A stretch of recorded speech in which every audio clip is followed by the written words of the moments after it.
Welcome everybody, we are now entering into this glorious of semifinals. We're entering game number 1 of tQaquanda, the purple Zerg on the left, going up against Echo, the Protoss on the right, the blue Protoss at that.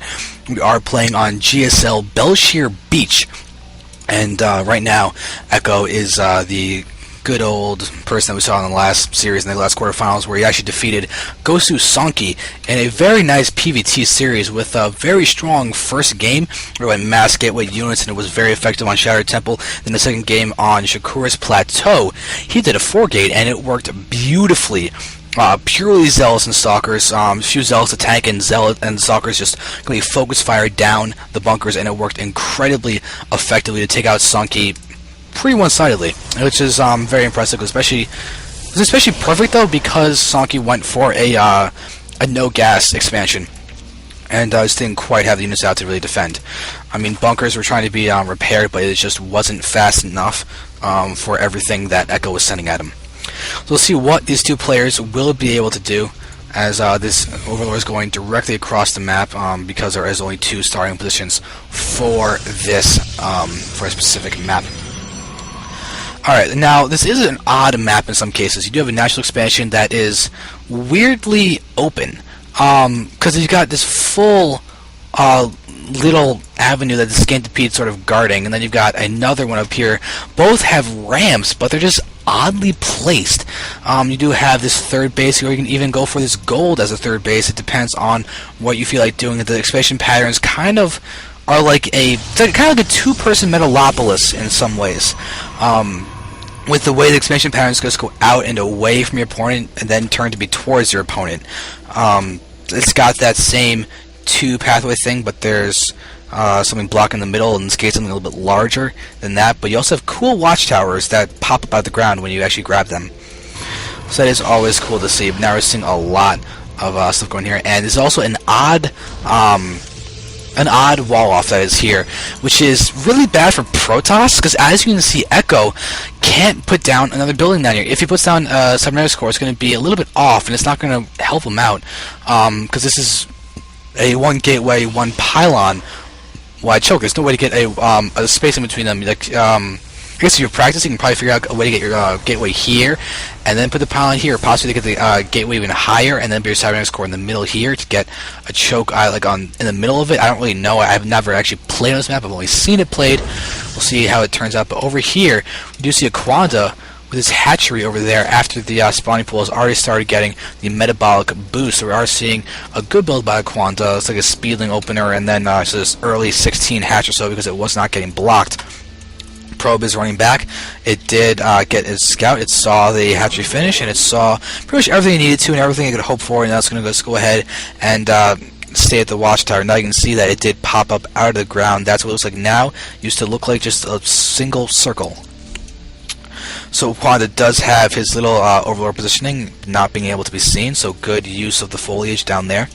And I just realized this is actually a really good little position for Protoss. All you have to do is have a pylon here, instant reinforcements to your gold. So that is a good thing to note.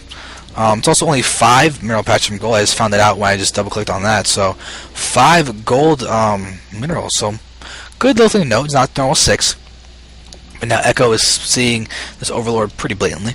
I'm curious what these guys have played. This is not the most popular map to actually play on, and Aquanda is doing a good job of scouting around his main base, making sure that there are no hidden pylons. And I really like the precision of the clicks, as makes me happy to see a teammate doing that. Quanda is getting ready to actually connect his 2 bases. Very, very nice. Something we didn't see enough in the diamond tourney. And now we're watching as the normal 3-gate expansion from Echo is getting out the Nexus. 3 gates here, warp gate close to dawn. Echo is getting out all of these probes, and there is a very fast Twilight Council. This could either be for Blink or DTs at this point. It's not going to be purely evident. I'm going to be expecting it to be Blink, I think, because I think this is actually a wall off. I can't tell, to be honest, but he's warping units outside here. Although I hope it's not a wall, because otherwise it's not going to be able to really transfer probes.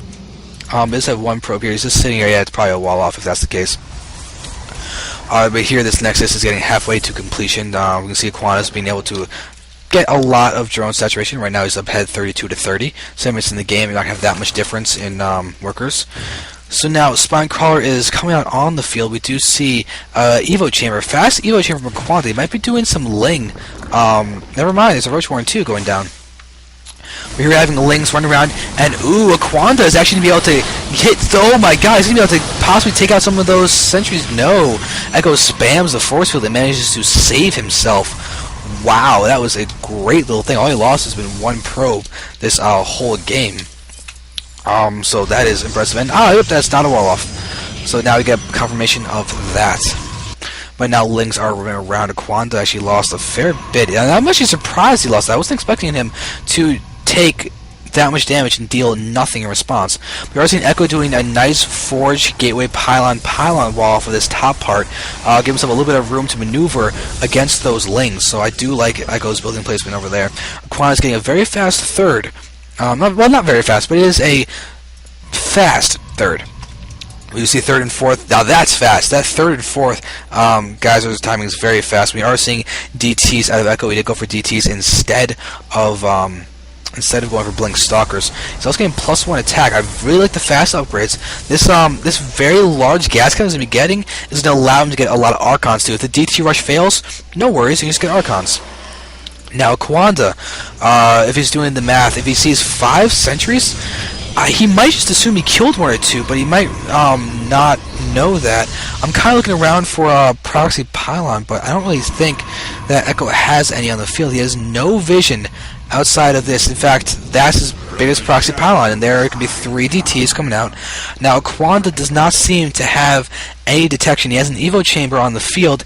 His lair is almost completed though, so we're going to watch as these 3 DTs are going to move up, and oh, the hatchery just finished, so this hatchery might get taken out. In fact, I'm going to say it's going to get taken out. So there's now ecco is fully aware of those DTs. You can see he's looking over there. He knows that there is invisibleness. So he's probably going to... Yep, look at that. Shimmering is very easily seeable. So there is immediately going to be a spore crawler being built in the natural expansion.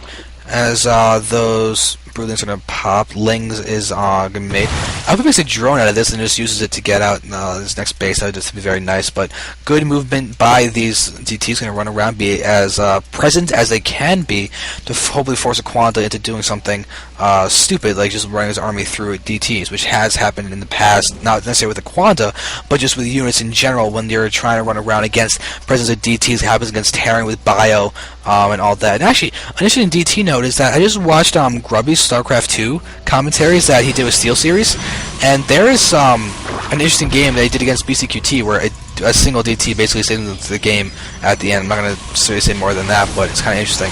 So look over here, ecco is going to get quite supply blocked at the moment.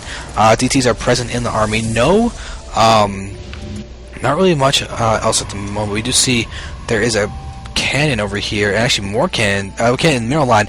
Wow, so good defensive measures by Echo to make sure he doesn't lose to any counterattacks. And there's going to be this pylon being scouted, but there are more pylons on the field, and actually there's an Archon being morphed. More Archons are being morphed. That is bad news for ecco. He has to pull back. Actually, in all honesty, you probably prefer there be DTs instead of Archons at this point in time, because you can snipe those down and take away their massive damage. The problem is that Archons do so much damage, 39 versus biological. They even have the +1 attack. Nothing else is being researched by the Forge, but Echo is looking to be very solid. See more pounds are being made. I'm kind of surprised he didn't just wall that area off to funnel those lanes. So here we're going to come in. Oh, ecco is in a dangerous spot. We can see the Spinecrawler is there. It's taking a lot of damage. But there's some forces, nice force fields. Oh, a lot of those units are being just completely cordoned off. And now ecco's going to fall prey to massive forces. Locking in a few of those roaches too. Very nice move. There is even a zealot in there. Can't even tell where he's always down there. But still, ecco is going to be coming and pushing in. Oh god, ecco is falling prey to this push as Echo's continuing to go in. And my computer is slowing down the game. Oh no, stop doing that, computer. I don't really see any difference coming in. But still, these Archons are just wrecking, attacking damage, dealing damage. Oh, so much just damage causing units. But there is Burrow for the Roaches. That is very nice. The problem is that ecco just got his 3rd base up now. He's not even able to mine from it. And he has this huge force of Stalkers and Archons coming at him. I mean, this Archon's got 128 left and does get sniped just now. It's good for ecco, but he's got a Burrow. He can't engage in that choke. Oh, very nice, saving all of his drones over there. I do like that he did that. And the problem is Quanda's going to lose this last base of his, extra base. And during this time, Echo is now getting his base, and he gets GG from Quanda, so Echo's up 1-0 against the Quanda.